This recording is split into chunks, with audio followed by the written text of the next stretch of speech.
Wonderland is a bizarre amusement park in Amarillo, Texas.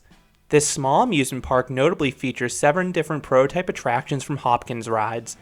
It's a tricky park to cram onto a road trip given its location, but it features an underrated ride lineup.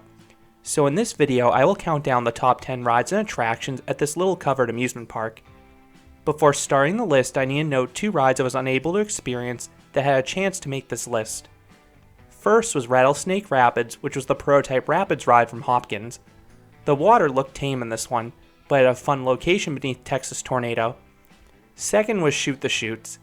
This was the first Hopkins Shoot the Chute with 2 abreast seating, and it appeared to have the same zippy plunge the company's larger models are known for. Starting off the actual list at number 10 is the Big Splash Log Flume. The original Hopkins Log Flume has a short course. My log actually stalled out in the elevated portion and needed to be pushed by a ride-op to the final plunge, and the final plunge was pretty weak by Hopkins standards.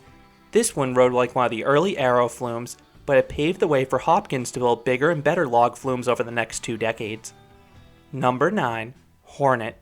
This Vekoma family coaster was previously located indoors where it ran at Six Flags Astroworld. Outdoors, it's a relatively tame coaster.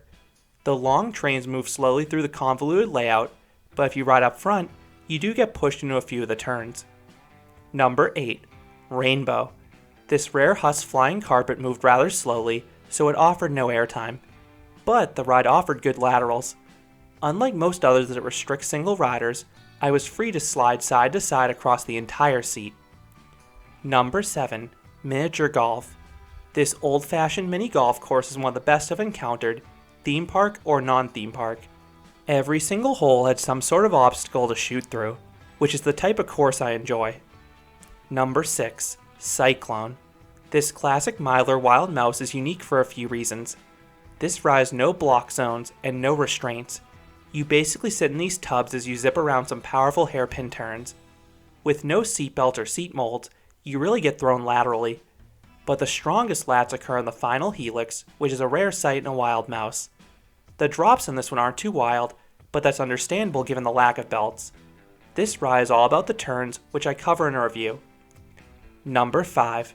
Mousetrap.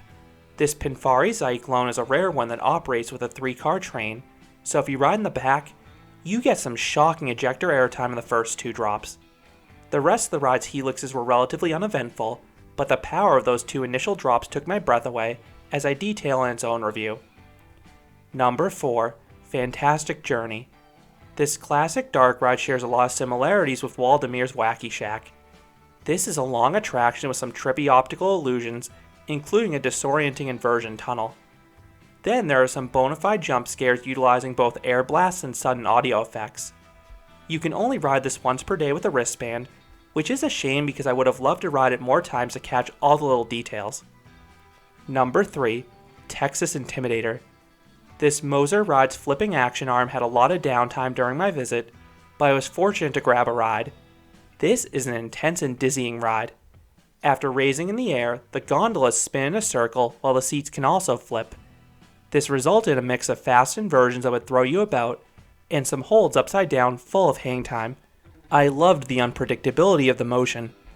Number 2. Drop of Fear. This Moser Drop Tower is the park's tallest attraction by far, 20 stories tall, and this drop packs a wallop. It delivers a gut-wrenching freefall sensation comparable to those Soarin' Eagle towers. The ride also generates a feeling of uneasiness with the loose restraints, an operator who had to climb atop the vehicle and yank the cables after each cycle. I've never seen that elsewhere. And coming in, number 1 was Texas Tornado.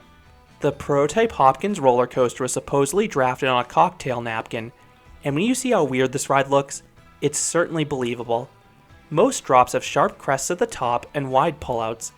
Texas Tornado does things backwards. The super tight valleys deliver insane positive Gs, as do the entries and exits to the 2 vertical loops. The forces try to slam your face into your lap. And despite this ride's weird appearance, it's surprisingly smooth. I also have a review on this ride, but this is a genuinely good coaster, especially if you love positive Gs. So that's how I rank the top 10 rides and attractions at Wonderland Amusement Park in Amarillo, Texas. What are your favorite rides at this Texas park? Do you like this odd ride lineup as much as me? Let me know your thoughts down in the comments. If you enjoyed this countdown, I'd appreciate it if you gave this video a like, and you considered subscribing, because there'll be a lot more roller coaster and amusement park videos here at Canopy Coaster. Thanks for watching.